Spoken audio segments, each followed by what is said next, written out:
તમામનું સ્વાગત છે। ભરૂચના સાંસદ મનસુખભાઈ વસાવાની ઉપસ્થિતિમાં આદર્શ નિવાસી શાળા નેત્રંગ ખાતે સિકલ સેલ દિવસની ઉજવણી કરાઈ।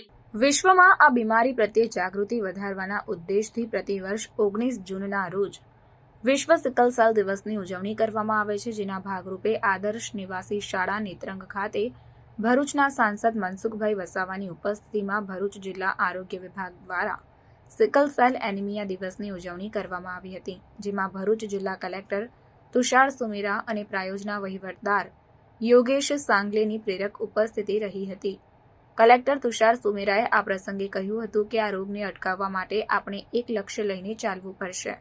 આરોગ્ય વિભાગ દ્વારા તમામનું સ્ક્રીનિંગ થાય તે ખૂબ જ મહત્વનું છે। કંઈક ઇનોવેટિવ વિચારી લગ્ન ગ્રંથિથી જોડાતા પહેલા સ્ક્રીનિંગ ફરજિયાત કરાવી સિકલ સેલ તપાસ કરાવવામાં આવે તો મહદ અંશે આપણે આ રોગને અટકાવી શકીએ।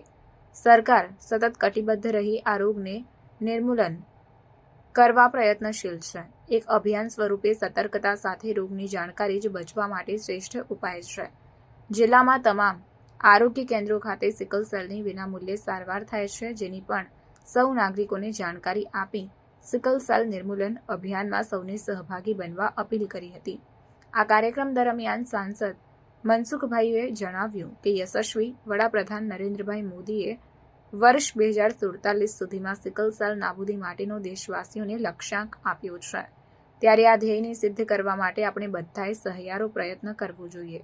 આપણી પોતાની સતર્કતા અને શિક્ષણના માધ્યમથી આપણા વિસ્તારમાંથી આ રોગને નાબૂદ કરી શકાય તેમ છે। લગ્ન સમયે થોડી સાવધાની અને સતર્કતા રાખવાથી આ બીમારીને આપણે નાબૂદ કરી શકીએ છીએ। આપણે જાગૃત થઈને સિકલ સેલ જેવી બીમારી અંગે જાગૃતિ ફેલાવવી જોઈએ। આ કાર્યક્રમમાં મુખ્ય જિલ્લા આરોગ્ય અધિકારીએ સિકલ સેલ એનિમિયાના લક્ષણો અને તેના નિદાન અંગેની વિસ્તૃતમાં જાણકારી આપી હતી। આરોગ્ય શાખા દ્વારા શાળામાં અભ્યાસ કરતા બાળકોનું સ્ક્રીનિંગ કરવામાં આવ્યું, સાથે સાથે સિકલ સેલ રોગોની અટકાયત અંગે પણ સમજણ આપવામાં આવી હતી। આરોગ્ય વિભાગે પ્રસ્તુત કરેલા નાટક દ્વારા સિકલ સેલ રોગ વિશે સમજૂતી આપવામાં આવી હતી। કાર્યક્રમના અંતે મહાનુભાવોએ વૃક્ષારોપણ કર્યું હતું। આ કાર્યક્રમમાં તાલુકા પંચાયતના પ્રમુખ વસુધાબેન વસાવા, નેત્રંગ તાલુકા ઉપપ્રમુખ, જિલ્લા પંચાયતના સભ્યો, પ્રાયોજના વહીવટદાર, અંકલેશ્વર પ્રાંત અધિકારી, મુખ્ય આરોગ્ય અધિકારી જે.એસ. દુલેરા, તાલુકા વિકાસ અધિકારી, મામલતદાર, આરોગ્ય વિભાગના સ્ટાફ તેમજ શાળાના બાળકો ઉપસ્થિત રહ્યા હતા।